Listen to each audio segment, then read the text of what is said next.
Hey friends, if you encounter the error Excel couldn't start last time, safe mode could help you troubleshoot the problem, then please watch this video. I will guide you through the process to fix it. Here's what we have to do. Press the Windows key and the R key together to open the run window. Type the command excel.exe space forward slash safe and hit enter. Now this will launch Microsoft Excel.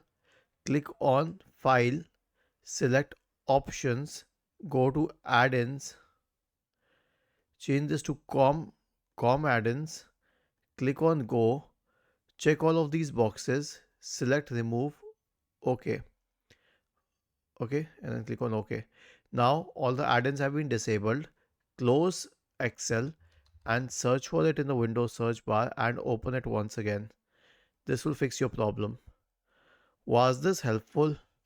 If yes, then please subscribe to the channel. If not, then let us know in the comment section of the video on how we could help you further. Thank you for watching this video and have a nice day.